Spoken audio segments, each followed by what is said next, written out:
Bien, me están escuchando, ¿verdad? Entonces, vamos a poner el tema 1. Sí, estamos muy bien, estamos viendo todos. Entonces, voy a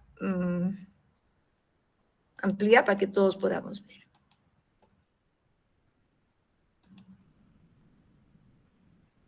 Bien, comenzaremos entonces con el tema 1. En este tema 1, nosotros, ¿se acuerdan ustedes? Hemos visto todo el temario que se va a llevar para el primer parcial. Vamos a hablar de los conceptos generales, ¿ya? Para esto, entonces comenzamos con el término farmacognosia, que es la asignatura que veremos en este año. ¿De dónde viene el término farmacognosia? ¿Ya? Entonces, veremos que farmacognosia etimológicamente significa conocimiento de las drogas. ¿Por qué? Porque viene de la palabra griega farmacón, de farmacón, ¿no es cierto?, que significa remedio, que significa droga. Y gnosis significa conocimiento. Entonces, literalmente, la palabra farmacognosia representa conocimiento de los remedios, conocimiento de las drogas. ¿Sí? Este término de farmacognosia fue utilizado por primera vez en el año 1815 por el profesor Seidler, ¿ya? En una obra titulada Analecta farmacognóstica. ¿No? Entonces fue la primera vez que se utilizó el término de analecta farmacognóstica. Entonces, definiendo en su momento como la ciencia que estudia el conocimiento de las drogas medicinales. Pero cuando hablamos de droga, me refiero a un producto natural, ¿ya? Muy bien, ahora, entonces, después vamos a ver un poquito de cuándo ha aparecido en realidad la farmacognosia, ¿ya? Muy bien. Entonces, ¿cómo se define? Voy a un puntero. Vamos a definir una definición muy general que dice, es una ciencia aplicada. Fíjense, entonces, no es una ciencia pura, ¿ya? Es una ciencia aplicada, que se basa en dos ciencias puras, que veremos enseguida.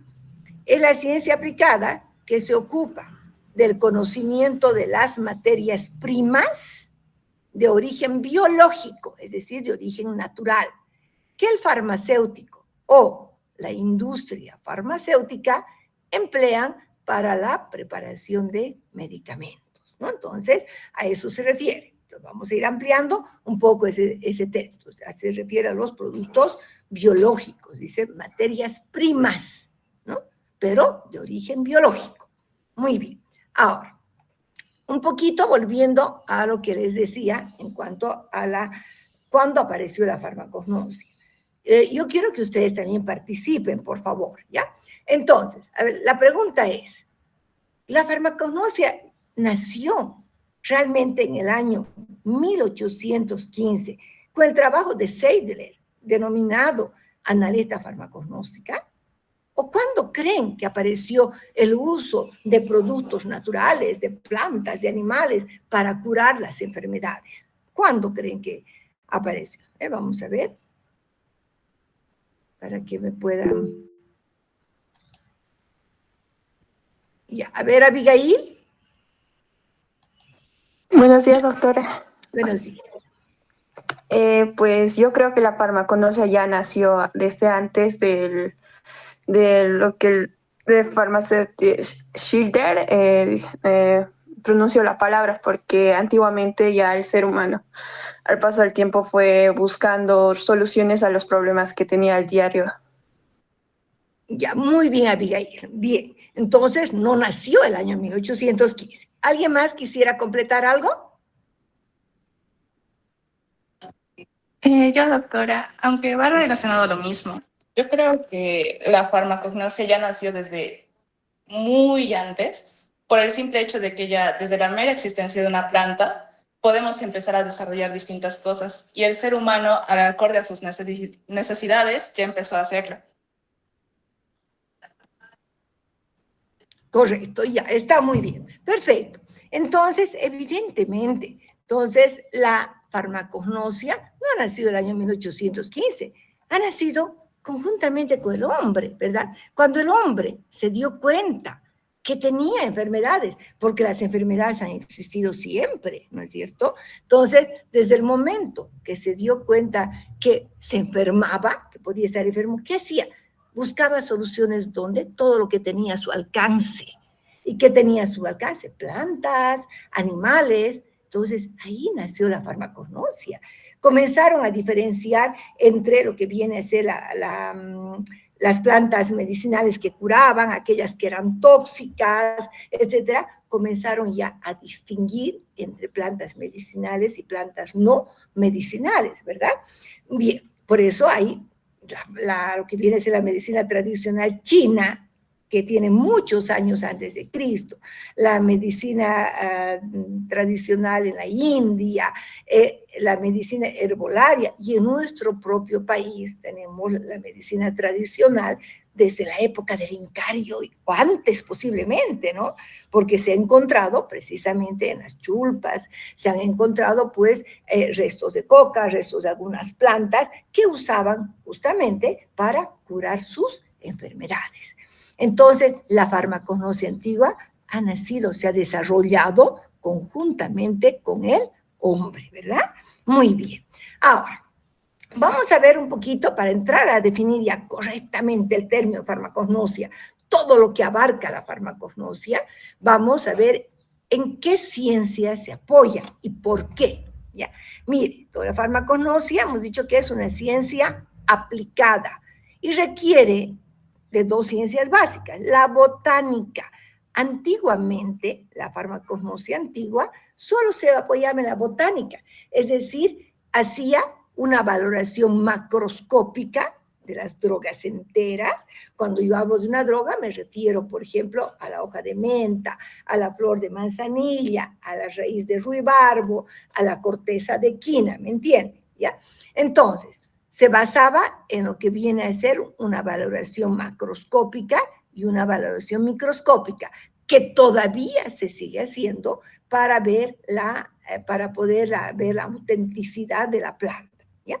Muy bien, entonces fue un soporte bastante importante en el tiempo, pero posteriormente con la fitoquímica, que es otra ciencia pura, la fitoquímica, ¿a qué se refiere fitoquímica? Química de las plantas, ¿no? Entonces, ahora, la fitoquímica es como el pilar más importante, más fuerte para el desarrollo de la farmacognosia. ¿Qué estudiamos con la fitoquímica? Por supuesto, nos permite conocer los principios activos, esas moléculas químicas responsables de la actividad farmacológica, ¿no? Nos permite aplicar métodos de valoración e identificación de estos principios activos. ¿Se acuerdan en la primera clase que les dije? Una planta es medicinal, una hoja es medicinal. ¿Por qué? Porque tiene compuestos químicos, que son los que le van a dar la actividad biológica y farmacológica, ¿no? Entonces, las dos ciencias más importantes en las que se apoya la farmacognosia es la fitoquímica y la botánica, ¿ya? Pero aparte de esta ciencia, hay otras ciencias que van a apoyar, por supuesto, al conocimiento y al desarrollo de la farmacognosia. Farmacología, porque es tan importante la farmacología. Yo no puedo hablar de un principio activo, no puedo hablar de la propiedad que tiene un principio activo si es que no sé qué actividad farmacológica tiene. Va a tener una actividad antiinflamatoria, una actividad analgésica, anestésica, antibacteriana, antifúngica, hipoglicemiante, etc. Entonces necesito entender las actividades farmacológicas que tiene cada uno de los principios activos. Entonces, necesitamos también entender la farmacología. Y no podemos dejar de lado la bioquímica. ¿Por qué? Porque, ¿qué estudia la bioquímica? Los metabolitos primarios. Pero no puede haber un metabolito secundario, ¿ya? que la mayoría de los principios activos son metabolitos secundarios, no puede haber entonces un metabolito secundario si es que no hay un metabolito primario. Es decir, que a partir de esas vías metabólicas primarias nacen las vías metabólicas secundarias, donde se forman los metabolitos secundarios, que son principios activos. Entonces, importante también entender la bioquímica y conocer los fundamentos de bioquímica. ¿Ya? Por otra parte, tenemos la biotecnología. ¿Por qué es importante la biotecnología? Miren, antiguamente, para obtener el cornezuelo de centeno, que es un hongo, tenían que infectar grandes extensiones de cultivo de centeno con el hongo, ¿ya? Pero ahora no, ahora se lo realiza por métodos biotecnológicos, por cultivos in vitro, ¿no? Y por supuesto, la farmacia galénica, que va a utilizar muchos productos naturales, extractos, ¿no? Extractos etanólicos, extractos hidroglicerinados, etcétera, para desarrollar la farmacia galénica. Entonces, también la farmacia galénica apoya al conocimiento y al desarrollo de la farmacognosia, ¿ya? Mire, entonces, decimos farmacognosia, ¿qué necesito conocer? Principios activos, métodos de identificación y, por supuesto, la botánica. Yo necesito saber el nombre científico de la planta, el nombre común, qué parte se utiliza, cuáles son sus características macroscópicas, cuáles son sus características microscópicas, etcétera, ¿no? Muy bien. Entonces, en base a esta concepción general de la farmacognosia como ciencia, vamos a ver entonces al concepto actual, ¿ya? Entonces, de acuerdo al Consejo de la Comunidad Europea, ¿ya? Se refiere, dice, la farmacognosia es el estudio de la composición y el efecto de los principios activos y sustancias naturales de origen vegetal y animal. Estas sustancias reciben el nombre de droga. Entonces, cuando yo me refiero a la hoja de menta, si la hoja de menta está desecada, entonces la voy a llamar droga.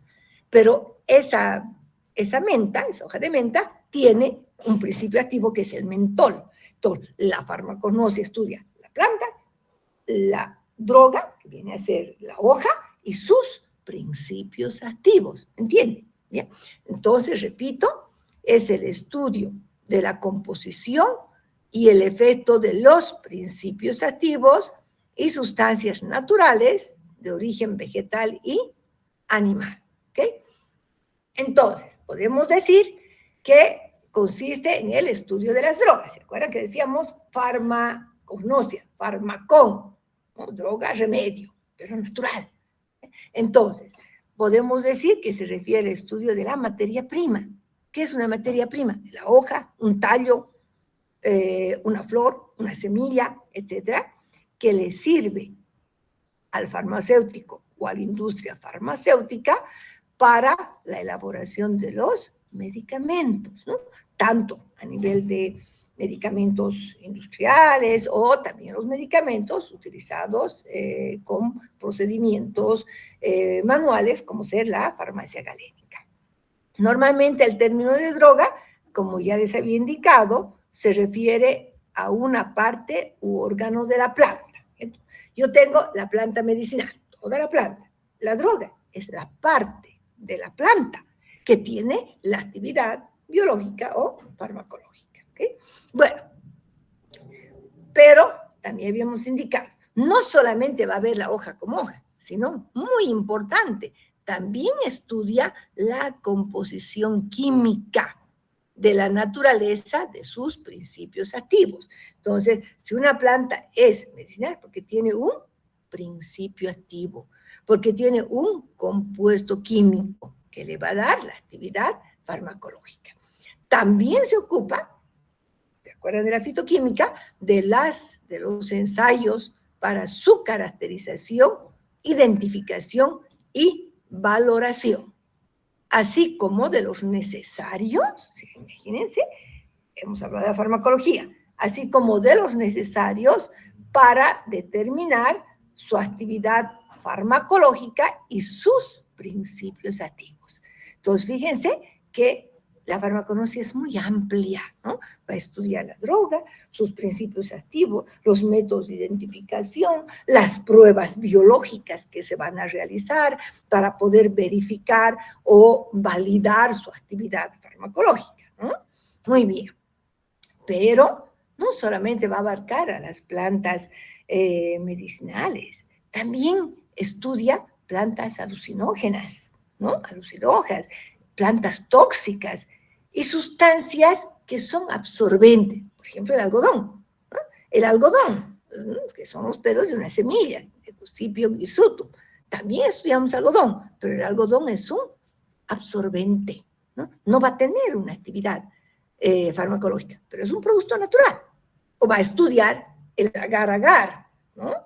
Que es un producto que se obtiene de las algas, que vamos a utilizar como un soporte para el cultivo de las bacterias. Entonces, también abarca este campo la farmacognosia, ¿ya? Muy bien. Ahora, preguntas hasta aquí. ¿Se ha entendido el concepto de farmacognosia? ¿Ha quedado claro el concepto? Sí, Lisette. Buenos días, doctora. ¿Será que podría volver a recalcar cuál es el concepto de o qué es un principio activo? Muy bien. Y a Lisette. Luego, Alejandro, también quería preguntar algo, Alejandro. Sí, buen día, doctora. No sé si puede crear otra sala. Hay compañeros que no han podido ingresar porque se ha Uy, llenado la sala. ya, voy a hacer entonces un ratito. Primero Ya, responderé por a su favor. compañera y voy a crear la otra sala, ¿ya?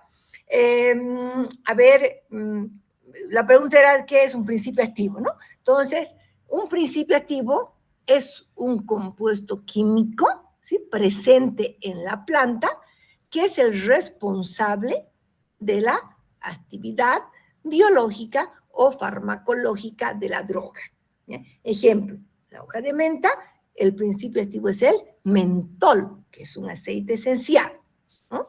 En el caso de, supongamos, la flor de manzanilla, su principio activo es el camazuleno, uno de los principios activos, que es el responsable de la actividad farmacológica. Entonces, un principio activo es el compuesto o los compuestos responsables de la actividad farmacológica. ¿Ya?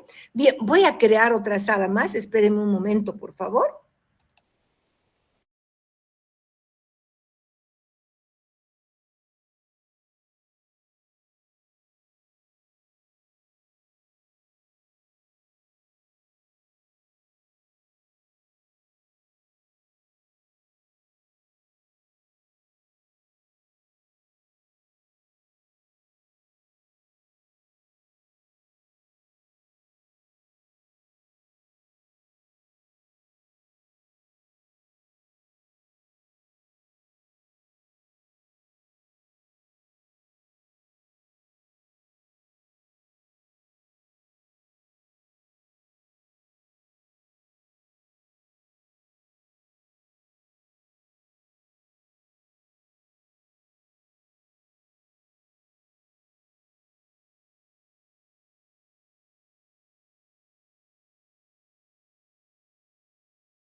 Entonces voy a compartir, chicos, en otra sala también para que puedan todos escuchar, ¿ya? Entonces, ¿desde dónde estábamos? Esperen un segundo, como ustedes estoy compartiendo, voy a ir a la otra sala. Es poca gente, pero igual vamos a hacerlo, ¿ya? Un minutito. Esto no me está dejando cortar. Ya.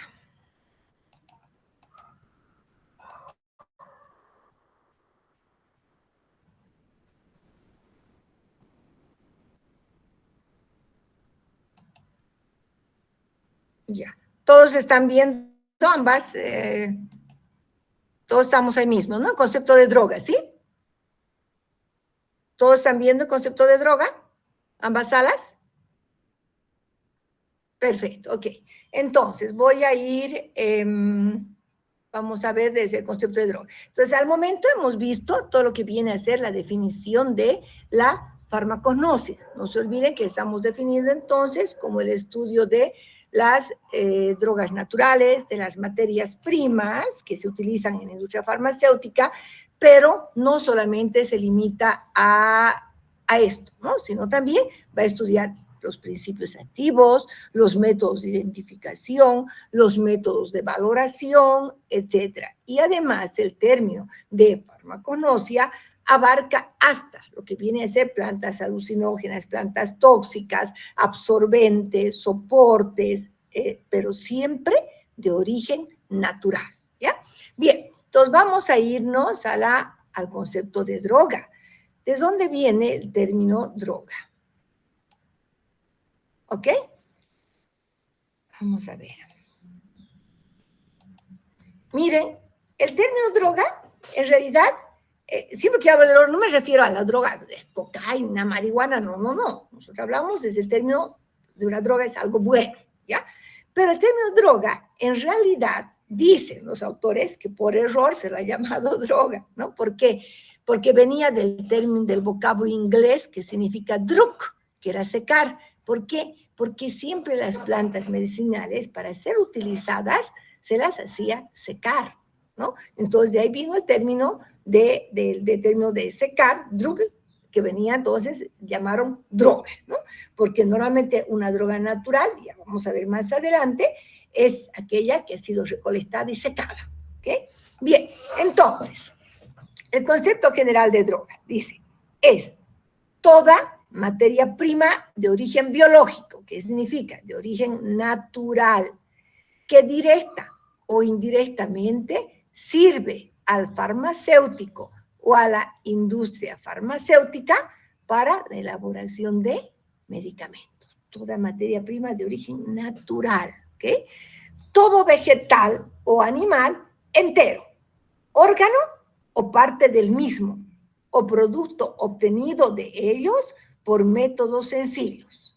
Qué importante, mire, que posee una composición química, ¿sí? Que tiene principios activos, que le proporciona una acción farmacológica útil en terapéutica y no ha sufrido otro tratamiento que el necesario para su limpieza y desecación con el fin de conservarlo adecuadamente, ¿ya? Entonces, esto es un concepto. Vamos a ver a qué nos referimos cuando hablamos de droga vegetal, ¿no? Es aquella parte de la planta medicinal, ¿no es cierto? Cuando yo hablo de la manzanilla, ¿toda la manzanilla es medicinal? No, ¿verdad? Es la flor. Cuando hablamos del toronjil, ¿todo el toronjil, toda la planta es medicinal? No, es la hoja de toronjil. Entonces, droga vegetal es aquella parte de la planta medicinal, ya sea raíz, tallo, corteza, hojas, flores, etcétera, o puede ser también aquellas secreciones o excreciones particularmente ricas en determinadas sustancias biológicamente activas y que no han sufrido ningún tipo de transformación, excepto recolección, secado u otros procesos físicos o mecánicos. Entonces, si nosotros, ¿qué hacemos? Dice, que puede ser la planta limpiada, Yo puedo recolectar las hojas de menta, las puedo lavar muy bien, ¿verdad? Si es necesario desinfectar, las hago secar. ¿Ya? Entonces, ¿qué proceso hemos tenido? Limpieza y secado. Entonces, ahí tengo el término de droga. Droga es esa parte de la planta que solamente ha sido lavada, secada. ¿Sí? Entonces le vamos a llamar droga natural, droga vegetal. Cualquier parte de la planta que tiene la actividad farmacológica. Ahora, también hay casos, por supuesto, que toda la parte aérea puede ser medicinal. En ese caso, toda la planta recibirá el término de droga, ¿ya? Bien, entonces, ahora vamos a entender algunos términos muy importantes. ¿Ya? Tenemos aquí entonces el concepto de droga cruda. Cuando yo hablaba de droga vegetal, me refería a una droga cruda. ¿Ya? ¿Qué es una droga cruda? Dice, droga cruda, aquella que solo ha sufrido un proceso de recolección y secado. ¿Ya? Y las voy a dividir en grupos. Droga organizada y droga no organizada. ¿A qué nos referimos? ¿Alguien tiene una idea? ¿A qué me refiero cuando hablo de droga organizada y droga no organizada? ¿Alguien me podría decir?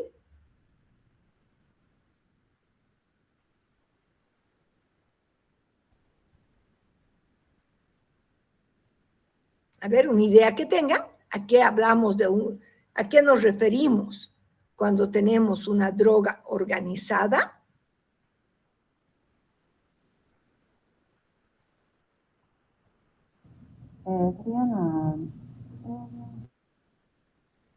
A ver.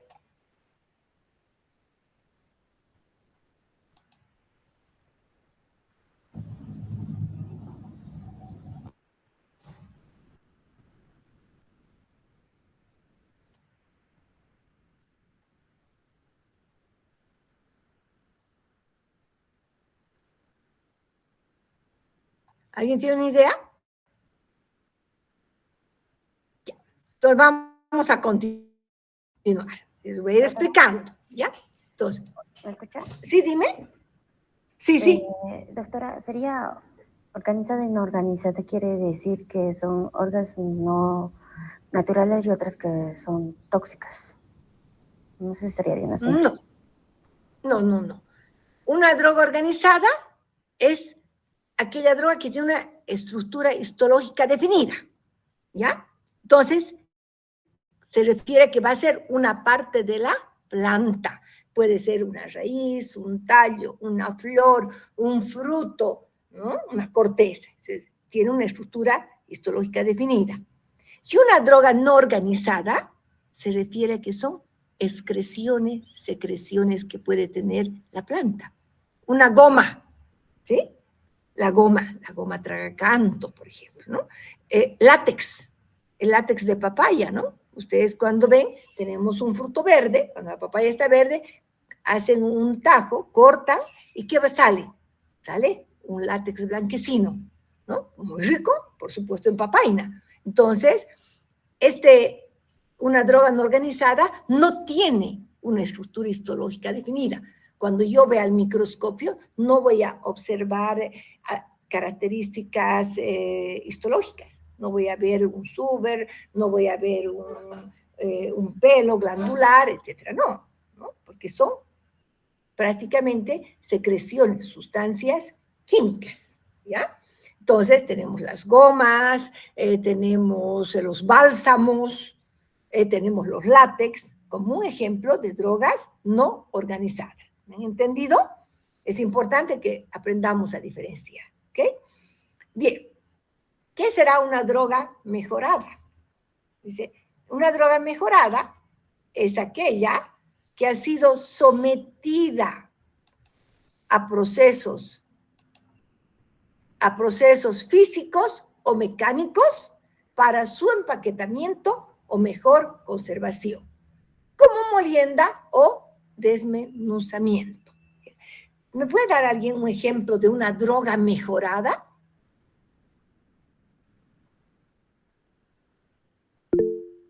A ver, vamos a ver, alguien está... Doctora, ¿Sí? el trimate sería una droga mejorada porque es una mezcla de plantas y semillas, están trituradas y Ya, mezcladas. sí, perfecto, muy bien, excelente, eso es, ¿no? Un ejemplo entonces de una droga mejorada es aquellas drogas que han sido trituradas para luego ponerlas en una bolsita, en una infusión, ¿no? De menta, coca, no siempre puede ser una mezcla, puede ser pura también, ¿ya? Puede ser menta, puede ser el mate de coca, el té, ¿no? El té tiene muchas propiedades. Entonces, ha sido triturada, para tener una mejor conservación, para poder ser utilizada, etc. Entonces, es un ejemplo de droga mejorada, aquella que ha sido sometida a procesos físicos o mecánicos. Pero fíjense, no estoy hablando de procesos químicos, ¿no? Solamente de procesos mecánicos o físicos, molienda o trituración, ¿ok? Bien, ahora vamos a ver una droga curada, ¿ya? ¿Alguien me puede decir qué podría ser una droga curada?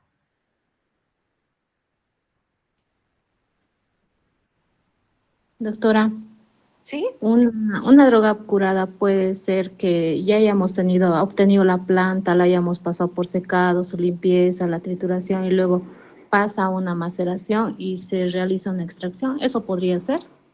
No, no es algo todavía más natural, todavía no ha pasado por un proceso de extracción, porque la Ah, extracción en sí ya va a ser un proceso químico, ¿no? Dice, aquella que ha pasado por un proceso natural de fermentación, pero natural, ¿ya? Para mejorar sus propiedades organolépticas. ¿Qué puede ser que ha pasado por un proceso de fermentación? ¿No? Para que tenga un sabor más agradable, un aroma, por ejemplo, ¿no? doctora, en este caso también se puede hablar de frutas, entonces, como Sí. digamos el vinagre de manzana. No, el vinagre de manzana ya es un proceso químico. No sería un proceso químico natural porque solo se le hace la maceración con azúcar, doctora. Me siento confundida en esa parte. Gracias, doctora. Ah, ya. Ah, muy bien, muy bien. No, pues ya si estoy adicionando azúcar, ya no es natural. ¿Ya? Les voy a dar un ejemplo claro, para que entiendan. Muy buena, pero tu pregunta, y muy bien la interpretación. ¿Ya? A ver, el cacao, todos conocemos el cacao. Tiene unos frutos, ¿no es cierto? Es una baya, tiene adentro unas semillas cubiertas de una capa blanquecina, y eso se deja fermentar de manera natural. ¿Ya? Solamente se agrega un poquito de agua para humedecer y se deja unos días fermentando.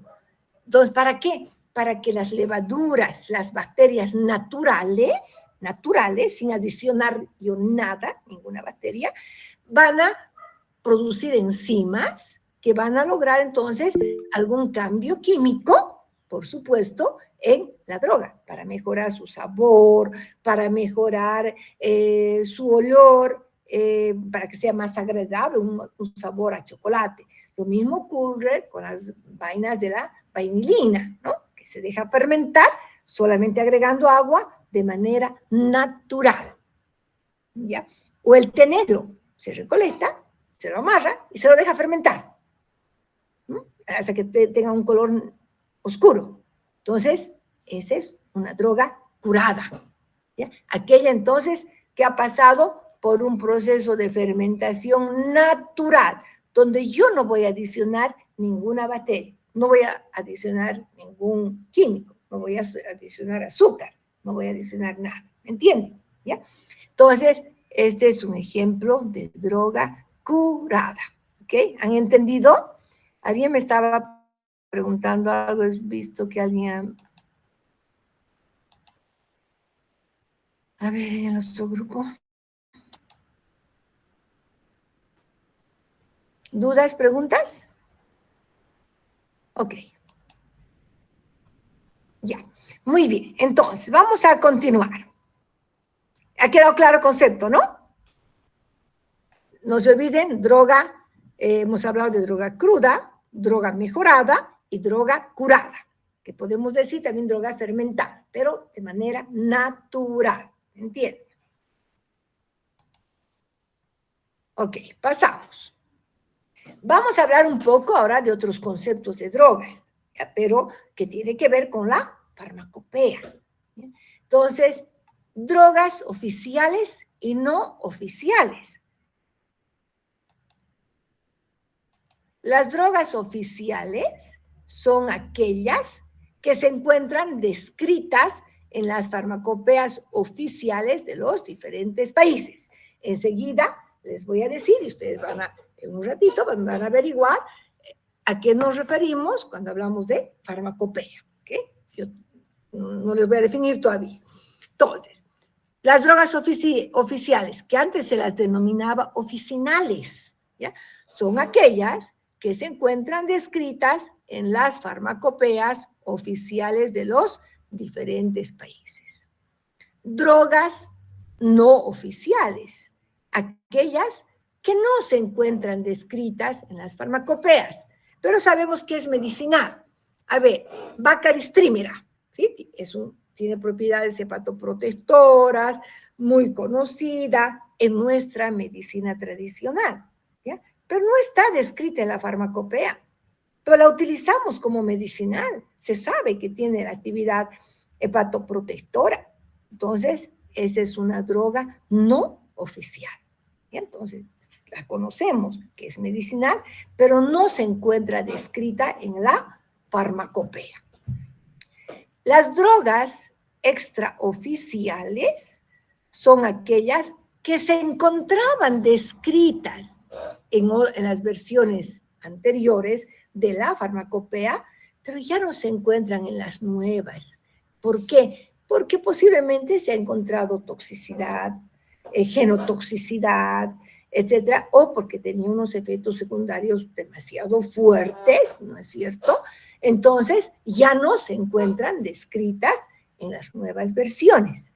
A ese tipo de drogas se denominan drogas extraoficiales. ¿Bien? ¿Me han entendido? Drogas oficiales, no oficiales y extraoficiales. Bien, ahora vamos a hablar entonces de la farmacopea, pero antes, yo quiero que ustedes se van a tomar unos minutos y quiero salir de acá, van a averiguar, ¿sí? Quiero que me den una definición de lo que es una farmacopea, ¿ya? Pero quiero que me digan qué es una farmacopea y qué es una farmacopea herbolaria, ¿ok? Van a tener 4 minutos para investigar qué es una farmacopea, ¿ya? En general, y una farmacopea herbolaria. Y luego me van a decir, me van a indicar, voy a preguntar y ustedes me responderán, ¿ya? Para que luego entremos a definir. Tenemos también en las diapositivas, pero yo quiero otra definición que ustedes investiguen en este momento.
Bien. ¿Alguien ya tiene una definición, por favor?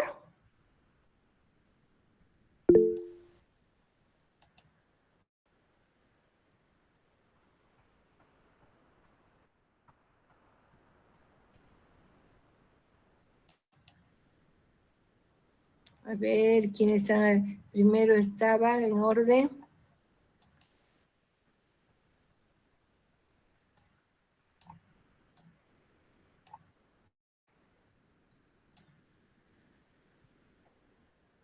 De primero, Abigail, la primera que fue Abigail. A ver, Abigail, ¿puedes decirme, por favor, qué entendemos primero por farmacopea? Y Ana Belén me va a decir qué entendemos por farmacopea herbolaria. Ya. A ver, Abigail. Está bien, doctora. De farmacopea, investigué que es un libro oficial que recopila normas, especificaciones y métodos relacionados con los medicamentos, sustancias medicinales y preparaciones farmacéuticas, y que éstas sirven como una referencia estandarizada que garantiza la calidad, seguridad y eficacia de los productos farmacéuticos. Perfecto, muy bien, Abigail. Eso es entonces, repita la primera parte, por favor, que dijo que es un libro. Oficial que recopila normas, especificaciones y métodos relacionados con los medicamentos. Perfecto. Normas es un libro oficial. Muy bien. Por favor, vamos con Ana Belén. ¿A qué nos referimos cuando hablamos de farmacopea herbolaria? Doctora, yo investigué que es una colección de normas y estándares que regulan el uso y la calidad de las plantas medicinales y derivados. Ya, muy bien. Muy bien. Entonces, Ana, Abigail, Ariana. Y Ana Belén Vázquez.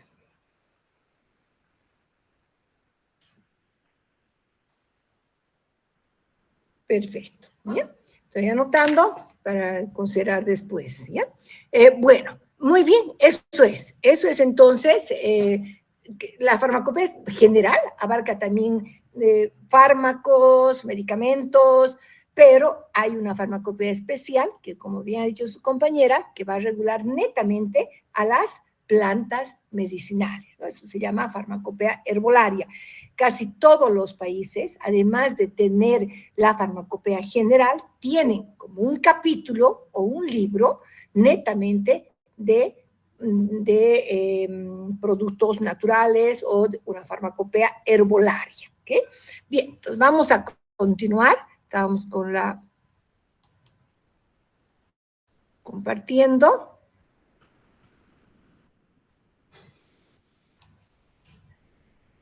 Ya.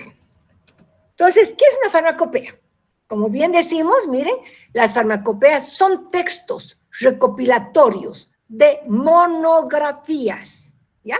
Entonces, ¿qué tiene esa farmacopea? Tiene monografía de materias primas y de medicamentos, en los que se incluyen especificaciones de calidad de las materias primas farmacéuticas de mayor uso y de formas farmacéuticas, ¿no? Esta es la definición de una farmacopea. Entonces, las drogas están descritas a través de monografías, ¿no? Las farmacopeas lo que contienen son monografías de materias primas, de medicamentos, etcétera.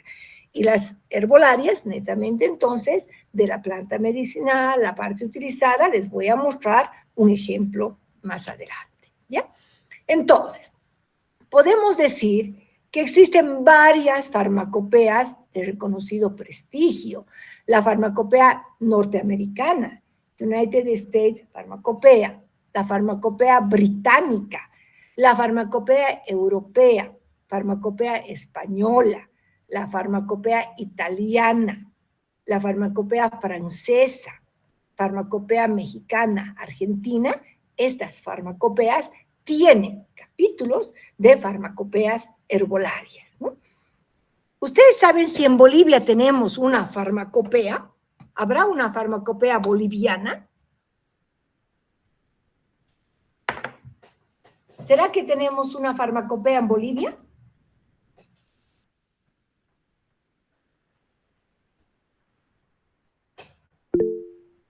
A ver. Vamos a ver quién. A ver, Nayeli. A Mijail, ¿quién es? Mijail está primero. Mijail. Doctora, a lo que tengo entendido, nosotros no manejamos una farmacopea oficial, sino que nos manejamos simplemente con la de la OMS o la norteamericana y británica. Aún no tenemos nosotros una propia que esté aprobada.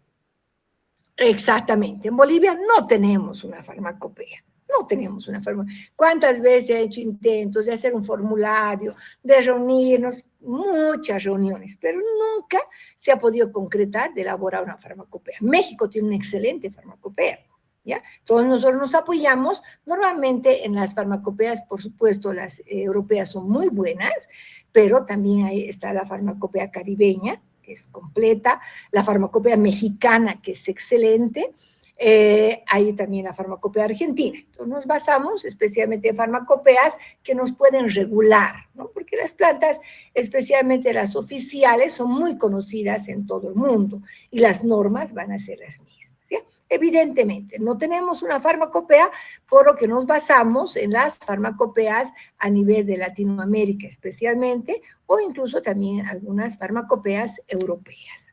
Bien, entonces, vamos a continuar.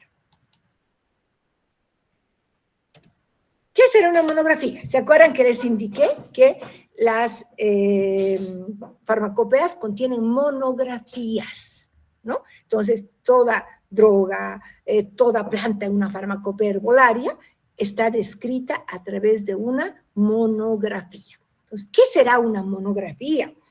Una monografía son las descripciones de drogas naturales que se encuentran en las farmacopeas herbolarias de los diferentes países, ¿no? Entonces, esa monografía especial va a describir una planta, les voy a mostrar un ejemplo, vamos a ver las partes y cómo se debe valorar, digamos, ¿no? Eso es muy importante.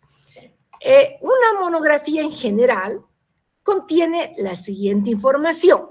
¿Qué puntos puede tener? Les digo puede tener porque esto es variable, dependiendo de la farmacopea de un determinado país, ¿ya? Puede tener el nombre oficial de la planta, la definición, el título, la descripción de la parte utilizada, descripción macroscópica, microscópica, etcétera, las condiciones especiales de recolección, qué pruebas de identificación se realizan, las pruebas para adulterantes, métodos de valoración, ¿no? Para determinar la concentración del principio activo, por ejemplo, requisitos especiales para el almacenamiento, la cantidad de materia orgánica que se puede realizar determinando la ceniza, la dosis usual, la dosis límite máxima y si es de uso interno o externo, ¿ya? Ahora, en cada monografía, el derivado vegetal puede ser definido de acuerdo a su origen o estar representada por una fórmula gráfica o por ambas, fórmula y definición. Entonces, aquí el derivado vegetal se puede ser definido de acuerdo a su origen. Muchas veces se representa con una estructura química, por ejemplo, ¿no? O con una parte de la planta, pero tiene que ser definida. Ahora, estos puntos son variables. Hay monografías que no nos dicen la dosis, ¿ya? Tampoco el uso.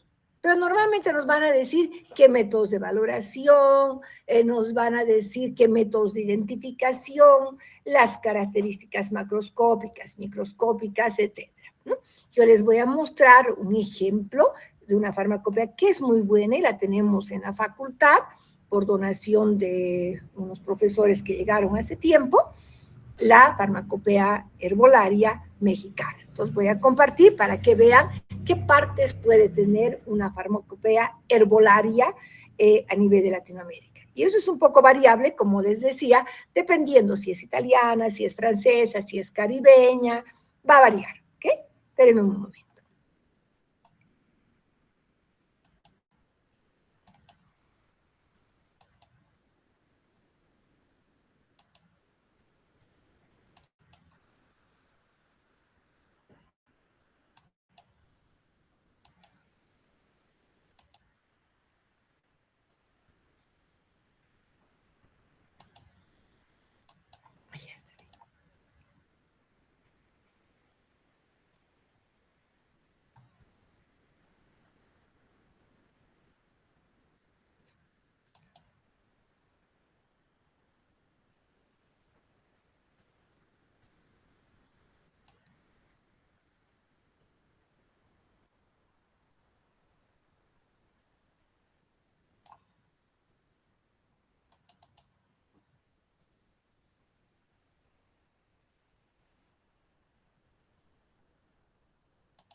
Ya. Ok, voy a compartir entonces.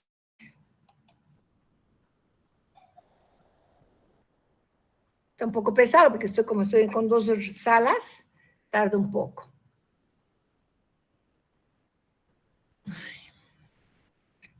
Bien, yo creo que van a ir viendo hasta que vaya cargando un momentito. Miren, aquí este es un trabajo de una farmacopea mexicana, farmacopea de los Estados Unidos mexicanos, ¿no? Esta es la versión 13 del 2021.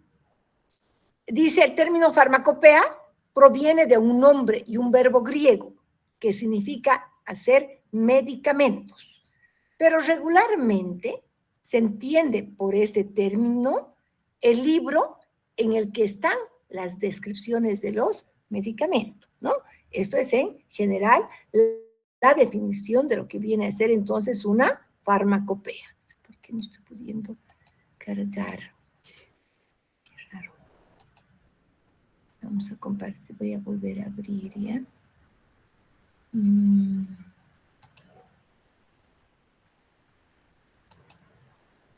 segundo.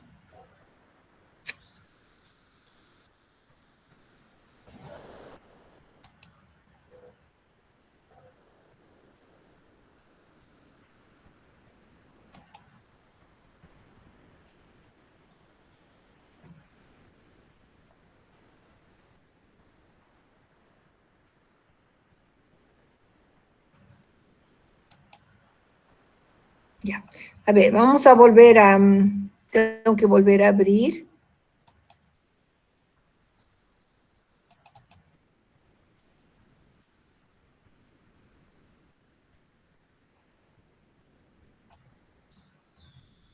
Ya.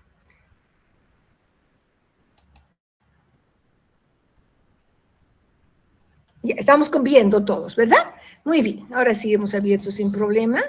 Vamos a ver, espero que no tenemos. Ya, un poquito la definición primero que quería mostrarles. Y eso nos interesa mucho. Quiero que vayamos a la última parte.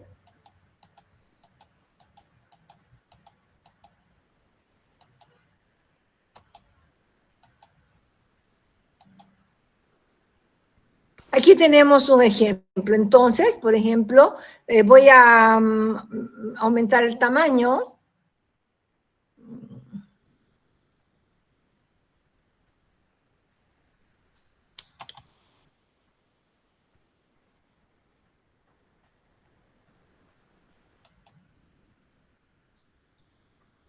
Aquí está.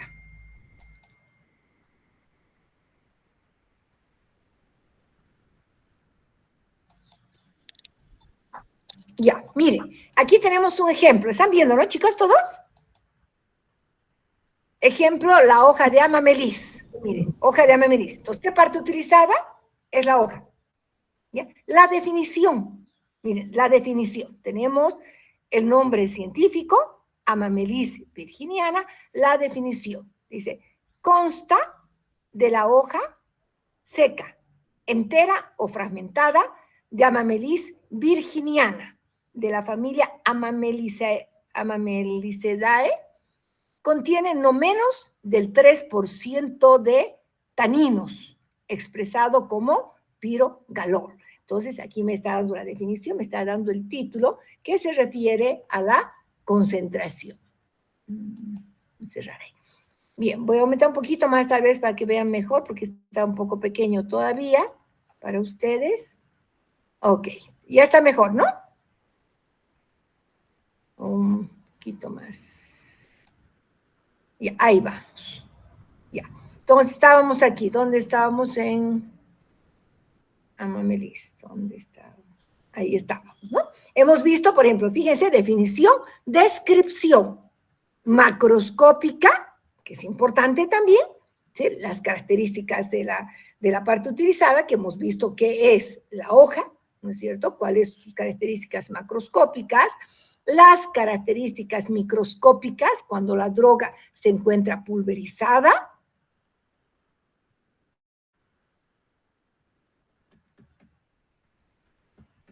Ahí está la característica microscópica, ¿no?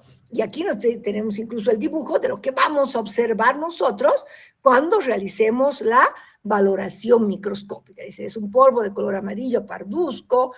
Cuando se ve al microscopio se puede ver el súber formado por células de pared delgada, etcétera, etcétera. Cristales de oxalato de calcio nos muestra lo que nosotros vamos a observar. ¿Para qué? Para poder ver la autenticidad de la planta, ¿no? Entonces, muy importante. Hemos visto entonces nombre científico, definición, el título, la descripción macroscópica y microscópica. Ay, caramba. No sé qué he hecho. Aquí estamos. Vamos a ver ahora los ensayos, ¿no? Ensayo de identidad.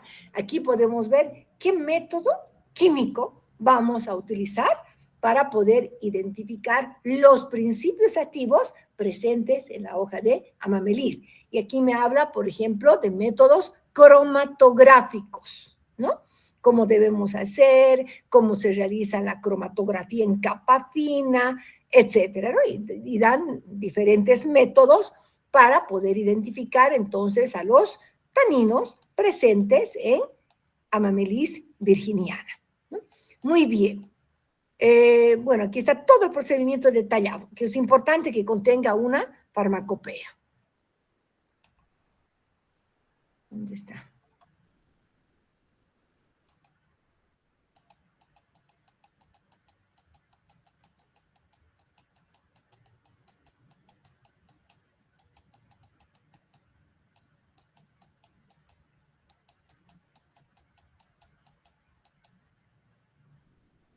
Ya, no aparece otra parte aquí, pero no importa porque vamos a ver que además de esto, ¿qué tiene? Nos va a decir además cómo se debe conservar, en este otro, vamos a ver en este otro, nos habla también entonces, por ejemplo, de la conservación, de todos los métodos de identificación, ¿cómo debemos conservar?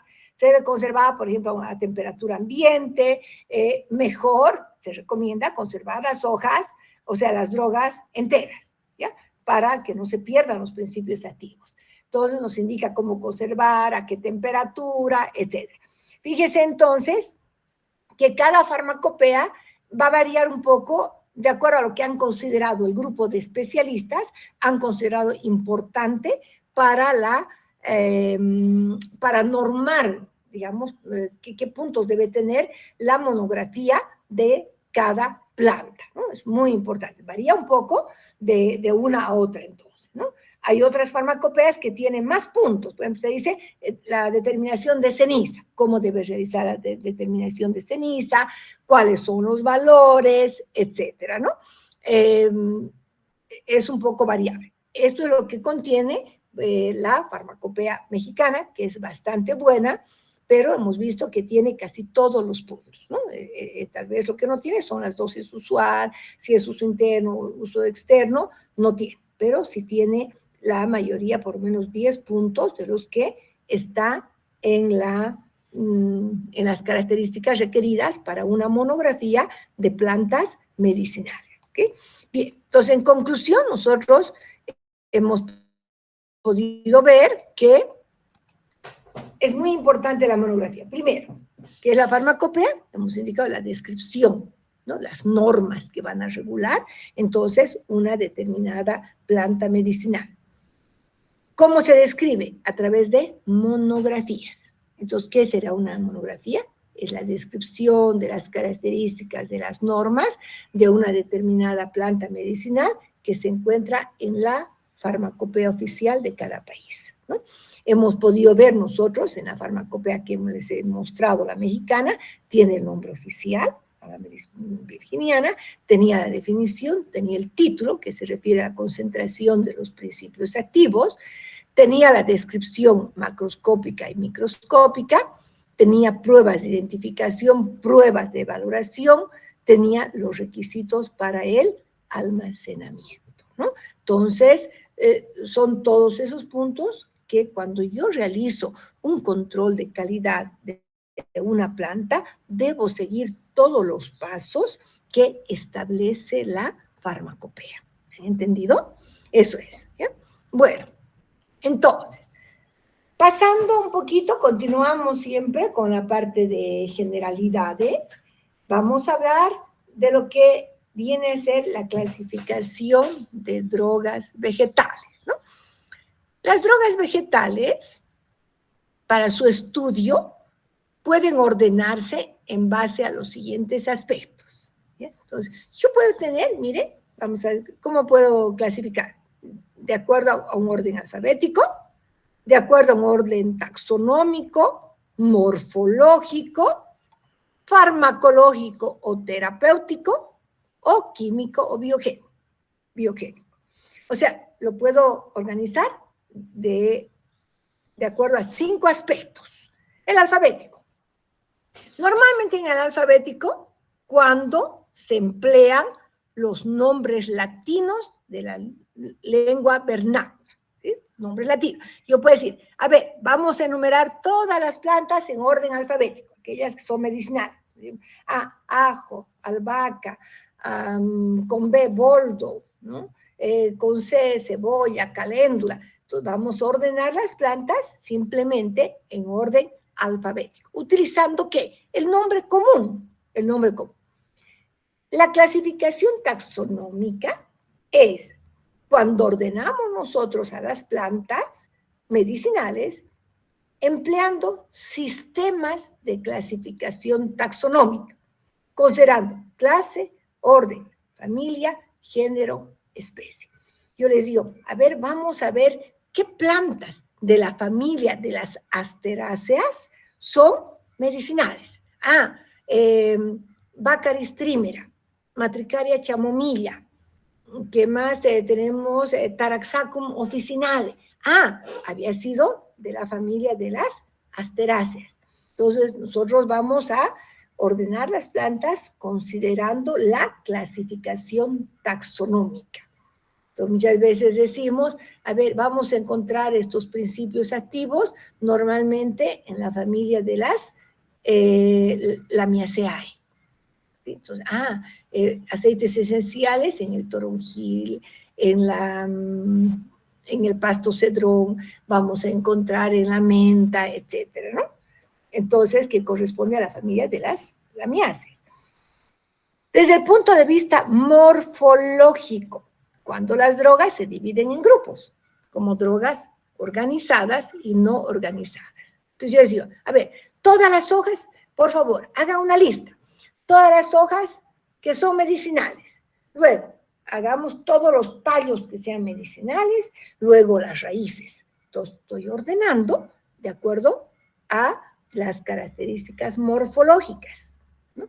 A ver, denme el nombre, por favor, de algunos frutos que sean medicinales. ¿Quién me puede decir?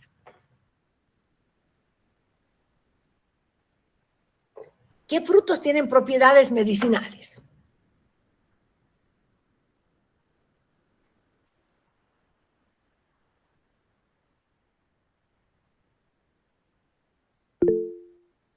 A ver, vamos a ver. ¿En cuál de los grupos estamos? Este no, en el otro debe estar aquí. A ver, Nayeli.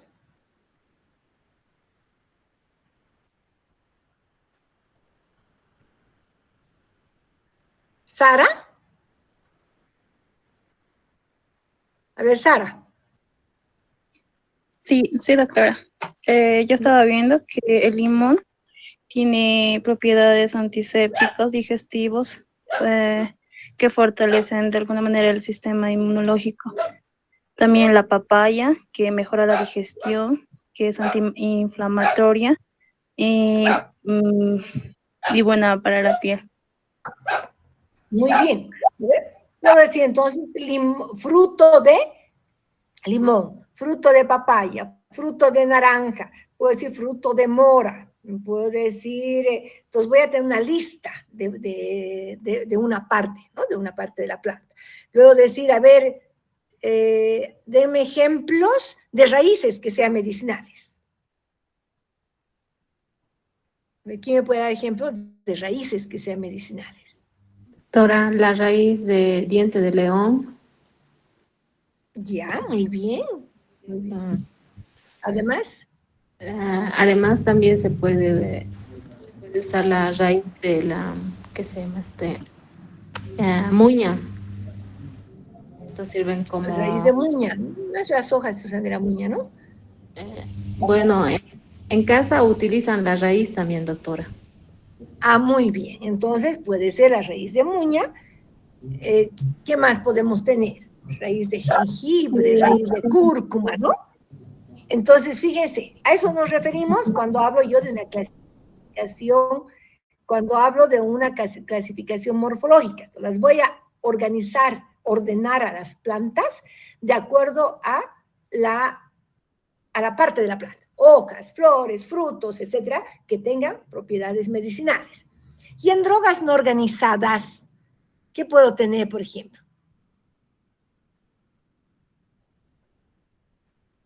¿Cómo las clasificaríamos a las drogas no organizadas?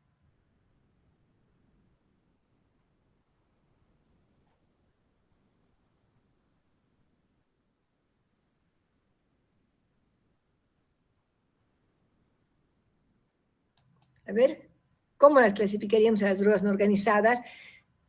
Puedo decir que las clasifico de acuerdo que si son gomas.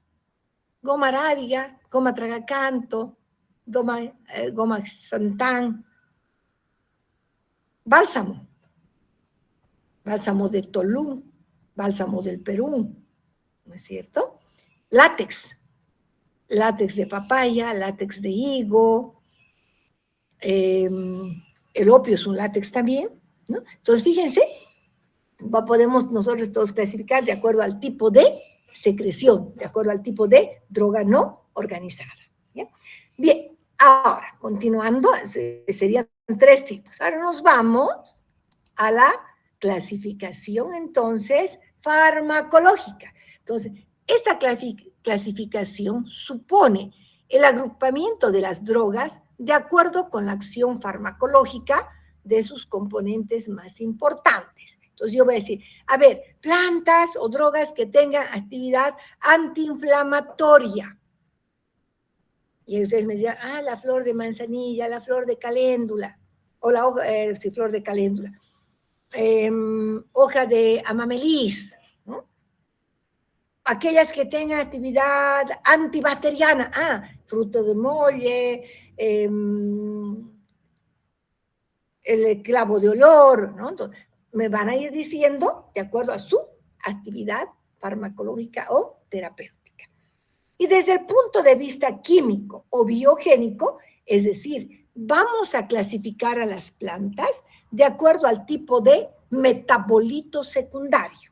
¿Sí? Es decir, plantas que tengan taninos, ¿no? Entonces vamos a clasificar taninos, que es un grupo de polifenoles, flavonoides, ¿no? Que también son compuestos fenólicos, pero con pigmentos, aceites esenciales, compuestos aromáticos volátiles, alcaloides, bases nitrogenadas. Entonces, vamos nosotros a clasificar a las drogas de acuerdo a sus principios activos, de acuerdo al grupo de metabolitos secundarios que tenga cada droga. ¿Okay? Muy bien. Entonces, esos son los 5 tipos de clasificación. De lo que hemos visto hasta ahorita, que sería la clasificación alfabética, taxonómica, morfológica, farmacológica y química o biogénica, ¿cuál creen ustedes que es la más importante para el campo de la farmacognosia? A ver, ¿quién me puede decir? ¿Cuál creen ustedes? Su criterio. Puede estar bien, puede estar mal, no se hagan problema. ¿Cuál sería entonces? A ver, Alejandra. Podrían ser de 2 tipos, ya sea farmacológico, porque describe, como usted dijo, los componentes importantes que tiene, o químico o biogénico, según los metabolitos secundarios. Sí, muy bien, Alejandra. En realidad nosotros, si ustedes se fijan los temarios que hemos ido anotando en la materia, que hemos dicho, ¿no? Drogas con taninos, drogas con antraquinonas, drogas con alcaloides. Entonces, hemos considerado principalmente el principio activo, porque recuerden que ahora el soporte más importante para la farmacognosia es, por supuesto, la fitoquímica. Nosotros consideramos entonces el grupo químico, pero algo que dice su compañera, no puedo dejar de hablar de la actividad farmacológica. Si es tan importante la planta, ¿no es cierto? Tiene que servir para algo. Entonces tengo que hablar de su propiedad biológica, de su propiedad farmacológica. Entonces no voy a dejar, si bien voy a enfocarme, digamos, primero al grupo, al metabolito, pero tengo que hablar de su actividad farmacológica. Tengo que hablar de la parte utilizada. ¿Sí? Y tengo que hablar, por supuesto, del nombre científico. Yo no puedo decir eso, solamente hablar del nombre común, sí, les voy a dar el nombre común, pero les voy a decir también el nombre científico. Nombre común, vamos a decir, manzanilla. Nombre científico, Matricaria chamomilla. Familia, Asteraceae. Parte utilizada, flor. ¿Sí? Entonces estamos considerando casi todos los aspectos, pero encaminándonos, por supuesto, principalmente al principio activo.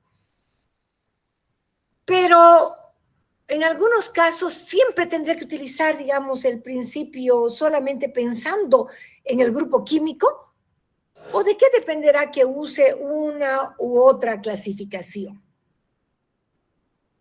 ¿De qué dependerá? Depende del objetivo del estudio, doctora. Perfecto, María Fernanda, del objetivo. Si yo les digo, a ver, jóvenes, ustedes 5, van a ir a Capinota y van a averiguar qué hojas se utilizan como medicinales. Además, averigüen para qué, ¿no? Pero solamente hojas. Estamos considerando el aspecto morfológico, ¿no?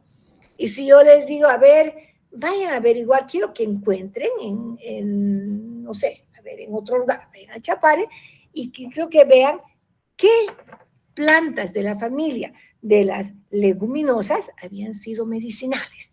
Entonces, va a depender mucho del objetivo de trabajo. ¿Ok?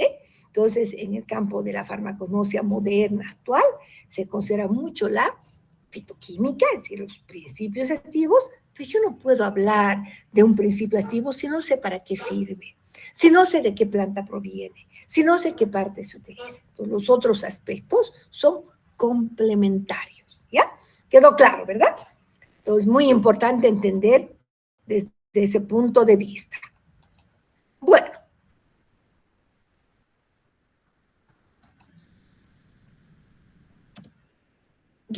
Ahora, vamos a entrar, seguimos con aspectos generales, y vamos a entrar a una parte muy bonita, que es la preparación de las plantas para el mercado comercial. ¿A qué me refiero? No solamente es para el mercado. Cuando yo voy a utilizar una planta o una parte de la planta, tengo que estar segura de que la planta está limpia, que no tiene hongos, que ha sido bien secada, ¿no? Entonces, vamos a considerar que la recolección, la cosecha, el tratamiento post cosecha, que consiste en un lavado, una desinfección en muchos casos y un secado. Y por supuesto luego de la conservación y el almacenamiento. El otro día les decía, si nosotros vamos al mercado Calatayud o al mercado La Pampa, vamos a ver muchas señoras que venden plantas medicinales, ¿no? Secas, frescas, pero ¿cómo está? Una sobre otra. Y si tienen las secas, a veces tienen en unos talegos, en bolsitas de plástico, abren y salen hasta arañas muchas veces, ¿no? Entonces, no están correctamente conservadas. Quiere decir que se ha perdido muchos principios activos, ¿ya? Entonces, ¿qué aspectos debemos considerar para la preparación de las plantas para poder utilizarlas, ya sea en el laboratorio o para un mercado comercial, para exportarlas, para nosotros ser productores y vender a un laboratorio, supongamos, ¿no? Entonces, lo primero que consideramos la recolección. Cuando hablo de la recolección, tengo que considerar qué parte voy a recolectar. ¿Tengo que recolectar toda la planta o solo aquella parte que es medicinal? Entonces, ¿qué tengo que hacer? ¿Toda la planta o solo aquella que es medicinal?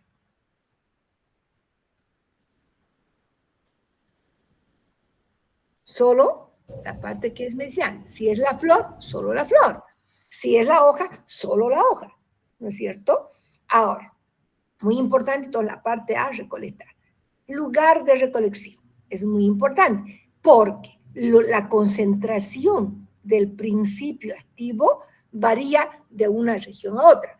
Una menta que se produce en el trópico no va a ser igual que una menta que se produzca en el altiplano, porque mucho depende de los nutrientes del suelo, de las condiciones edafológicas del suelo, y también depende, por supuesto, de la fotosíntesis, ¿no? Entonces, muy importante el lugar de recolección, ¿ya? Ahora, el estado fisiológico de la planta. Nos dice, a ver, se va a recolectar en el segundo año.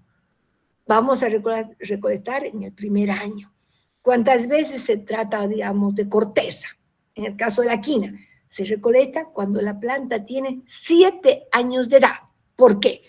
Porque siempre se busca el momento de mayor concentración del principio activo, ¿ya? Entonces, ¿por qué la parte de recolectar? Porque voy a ver la parte que tenga mayor concentración del principio activo. El lugar donde estoy segura que la planta tiene una mejor concentración del principio activo, ¿ya?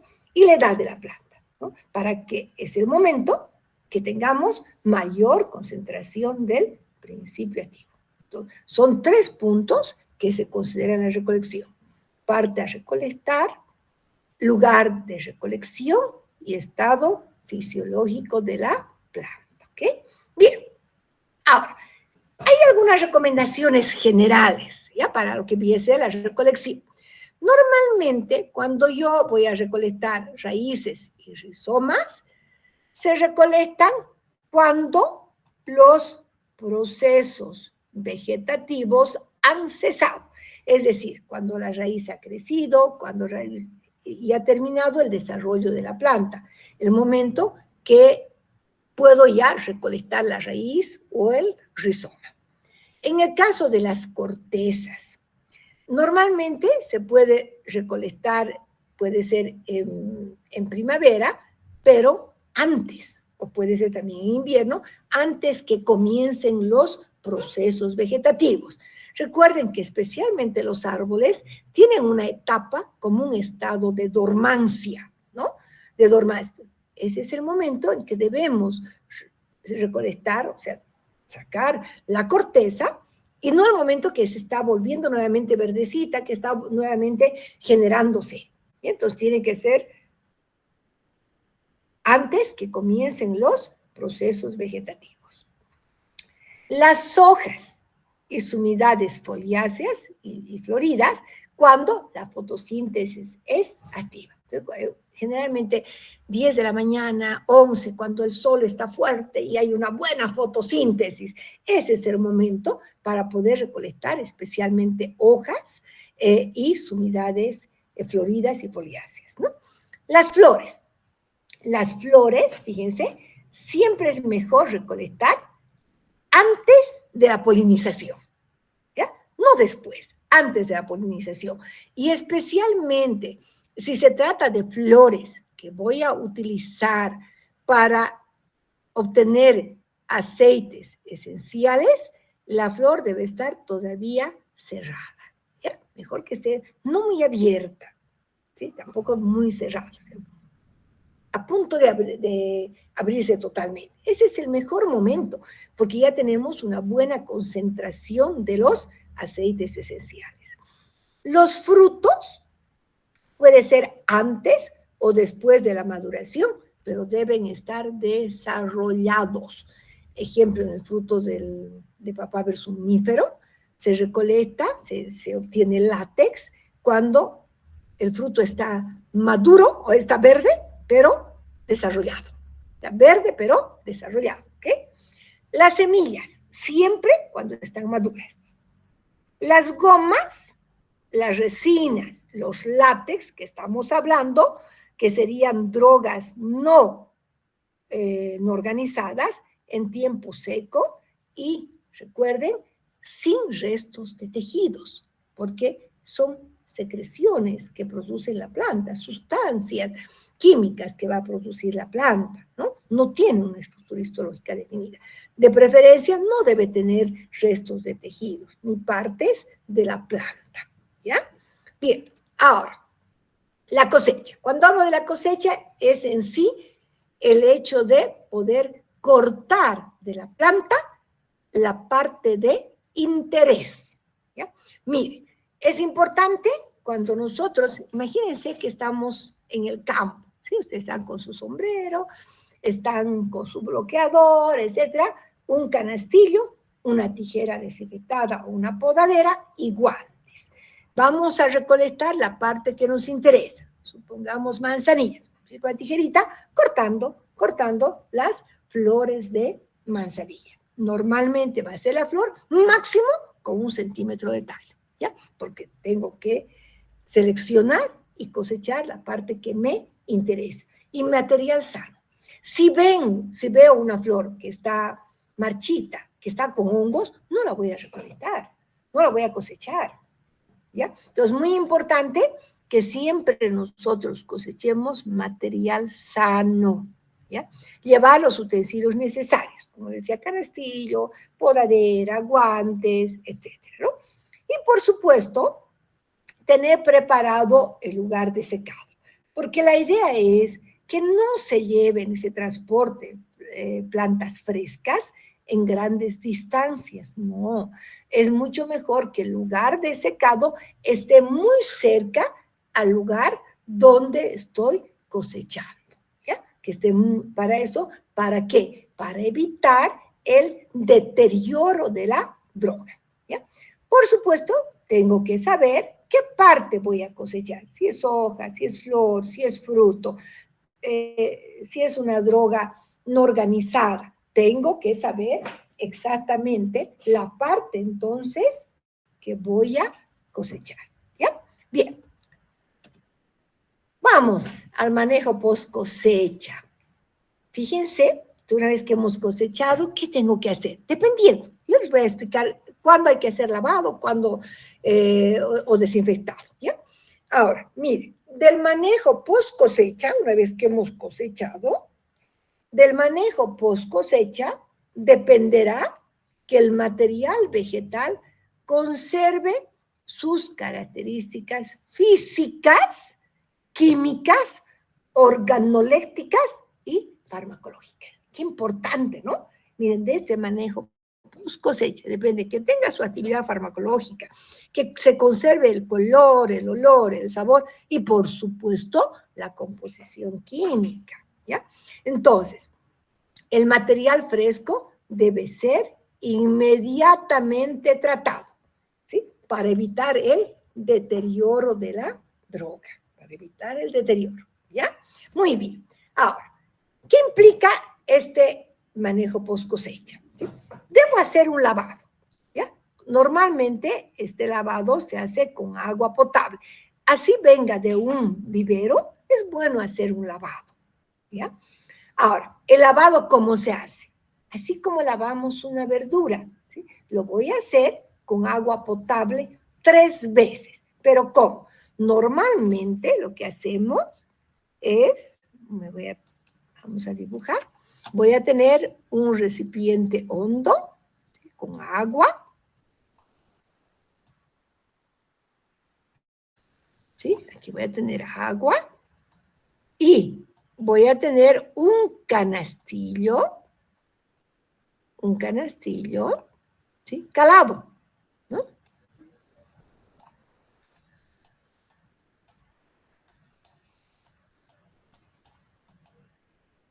¿Sí? ¿Dónde voy a colocar la droga? Las hojitas, flores, hojas, lo que tenga que lavar, ¿ya?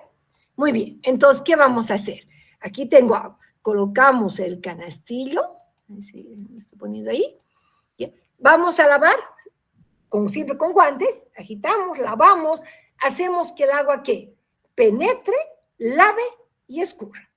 Penetre, lave y escurra. Entonces, muy bien, entonces saco el canastillo, sacudo, cambio de agua y otra vez procedo a lavar, ¿no? A lavar. Muy bien. Y lo hago 3 veces. Siempre, importante, jóvenes, con agua potable, ¿ya? Ahora, normalmente, si viene de un vivero y hemos tenido mucho cuidado en el manejo, etcétera, no es necesario desinfectar. Pero la mayoría de las plantas se recolectan de todo lado, especialmente del campo, donde hay niños, hay animales que están por los lugares, tocan las plantas, los animales también hacen de todo por ahí, etcétera. Necesito entonces hacer una desinfección, ¿ya? Una desinfección. ¿Por qué? Porque de acuerdo a la norma, las plantas deben tener muy poca cantidad de bacterias, especialmente solo saprófitas, pero no pueden tener ninguna patógena. No puede haber una Escherichia coli fecal, no puede haber una salmonela, ¿no? Solamente algunas bacterias naturales. Ahora, ¿cómo se hace la desinfección? De acuerdo a normas generales, para que se considere un producto natural ecológico, es muy importante que la desinfección no se lleve a cabo con concentraciones altas de hipoclorito, ¿ya? Sino, más bien, con concentraciones bajas. Hablamos de lo recomendado, ¿no? De un curso que hice, de 20 a 100 ppm, ¿sí? De 20 a 100 ppm. Estoy hablando de 20 a 100 microgramos por mililitro de hipoclorito de sodio, ¿ya? O máximo hasta 100. ¿Para qué? Para que no tengamos un residuo alto y que haga que la planta no se considere orgánica ni ecológica. Es muy importante la concentración, ¿ya? Bueno, ahora vamos a ver cómo preparamos el hipoclorito, ¿ya? Vamos a ver. Mire, aquí hay un ejemplo y aquí les voy a pedir que todos atiendan. Todos tienen las diapositivas, yo les voy a explicar y ustedes van a luego a trabajar. ¿Bien? Dice aquí, miren, calcular el volumen necesario de hipoclorito de sodio al 5% para preparar una dilución de hipoclorito de 80 ppm. Para un volumen de 10 litros, ¿ya? Entonces, ¿qué tengo? Datos. ¿De dónde estoy partiendo? De hipoclorito de sodio al 5%. ¿Qué significa que tiene 5%? 5 gramos de hipoclorito en 100 mililitros de solución, ¿no es cierto? 5 gramos de hipoclorito en 100 mililitros de solución, ¿ya? Esto equivale a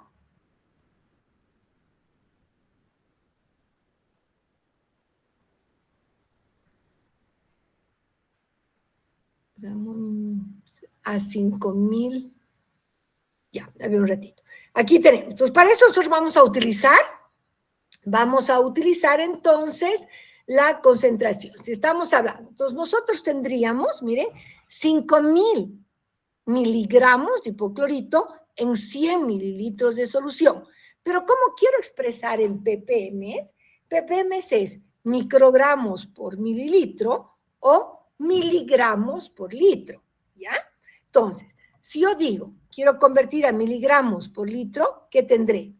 50,000 miligramos por litro, que sería mi solución inicial, C1.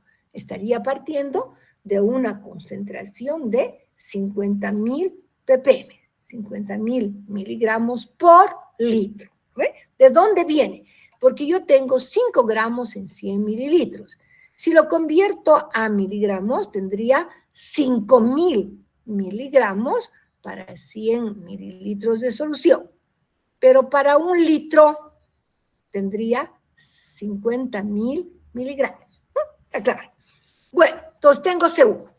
B1, entonces no se olviden que la fórmula es B1 por C1 igual a B2 por C2, ¿no? Conozco C1, porque esta es mi concentración inicial. No conozco B1, no conozco el volumen que requiero, pero sí conozco, dice, el volumen 2. ¿Cuánto voy a preparar? 10 litros. 10 litros equivale a 10.000 mililitros, ¿verdad? Un litro tiene 1.000 mililitros. 10 litros tendrá 10.000 mililitros. La concentración 2 me dice 80 ppm. ¿Pero qué significaba 80 ppm? 80 miligramos por litro. ¿Ve? 80 miligramos por litro. Muy bien. Tengo entonces B2, tengo C2, tengo C1 y necesito conocer B1. Esta es la fórmula que siempre debemos utilizar cuando vayamos a realizar una dilución. ¿Ya? Reemplazamos en la fórmula B1, tengo B2 por C2 sobre C1. Entonces, ¿cuánto quiero preparar en volumen 2? 10.000 mililitros, ¿no? Que son 10 litros. La concentración es de 80 ppm, es decir, 80 miligramos por litro. ¿De cuánto estoy partiendo? ¿Cuál es mi C1? Sería 50.000 miligramos por litro. Hacemos los cálculos, ¿no? Todos los ceros se van con todos los ceros, y si yo divido 80 entre 5, me da 16 mililitros de hipoclorito de sodio al 5%. ¿Qué requiero, ¿sí?, para preparar 10 litros de una solución de hipoclorito de 80 ppm? Entonces, le coloco un poco de agua, se coloca el hipoclorito y se afora hasta 10 litros. Ahí tengo entonces mi solución de hipoclorito de 80 ppm. ¿Ya? Con esta solución, ¿cómo nosotros hacemos la desinfección? Preparamos los 10 litros, 5 litros, lo que tengamos que preparar, en este caso 10, y después de que he lavado la planta, pues la voy a sumergir, ¿ya? Y no la voy a dejar solo 3 minutos, no, porque recuerden que estamos trabajando con concentraciones muy bajas. Entonces la voy a dejar por lo menos unos 15 minutos, ¿ya? En contacto con la solución de hipoclorito. ¿Para qué?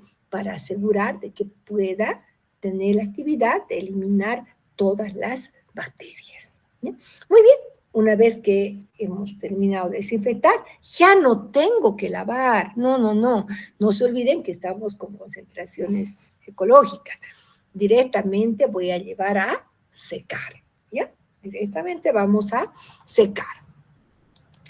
Y aquí tenemos un ejemplo para que ustedes trabajen.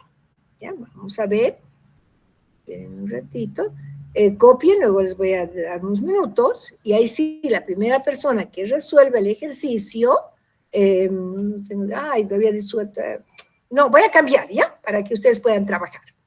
Voy a cambiar, porque aquí he resuelto, entonces vamos a cambiar unos datitos.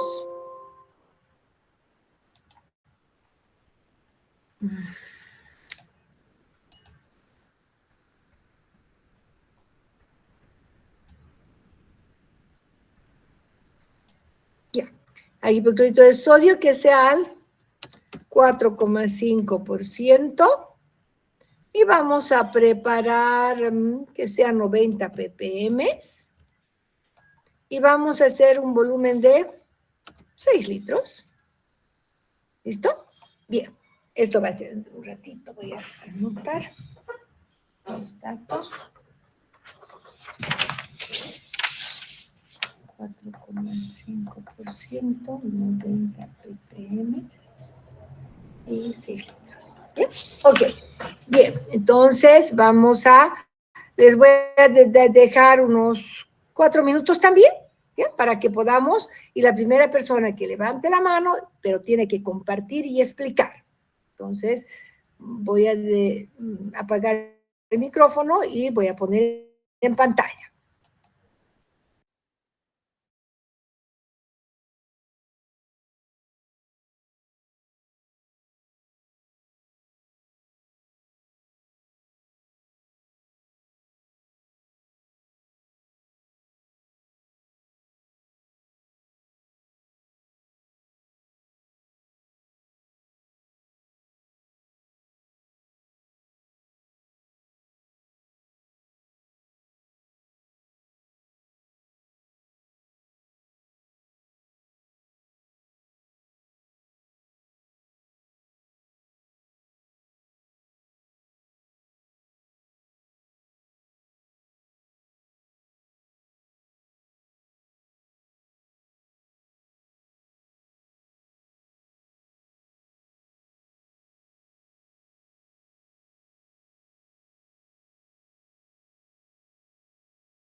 Veremos, en este grupo está Eric Neil, ¿sí? Eric Neil, ¿va a poder compartir, por favor? En el otro grupo, si no hay nadie, sí. Aquí no hay nadie. Ya, entonces, por favor, en el primer grupo de Meet, Eric Daniel, si va a poder compartir. Eric Neil Rojas, sí. ¿Cuánto ha sacado Neil primero? Eric. La respuesta es 12 mililitros de hipoclorito. Ya, está muy bien. Entonces vamos a compartir, por favor.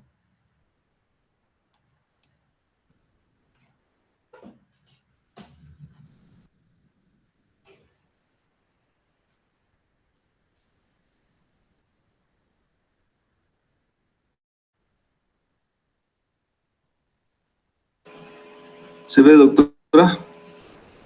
No, todavía no. No estoy viendo. Creo que tengo que dejar de compartir. Un minutito. Voy a dejar de compartir para que pueda ver. Igual en el otro grupo hay que dejar de compartir para que puedan ver. No van a poder ver en el otro grupo. Ya. A ver. Yo ya dejo de compartir para que usted pueda ver, por favor.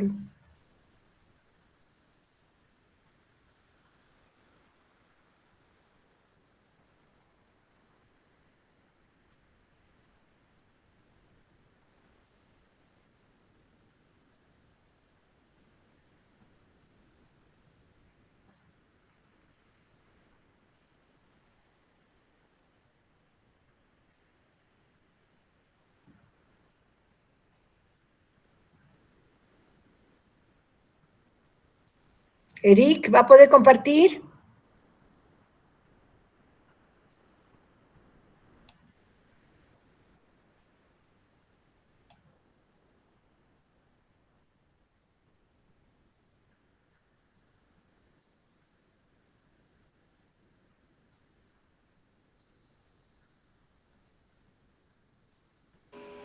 Está activada mi cámara. No se ve. A ver, voy a tratar de fijar en la pantalla para todo el mundo.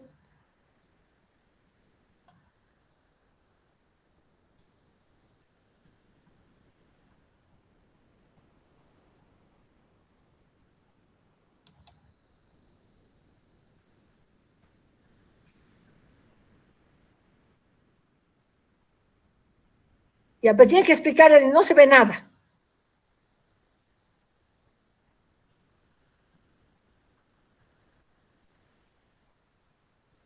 ¿No puede fijar? Para que podamos ver mejor. No se ve nada, nada, nada.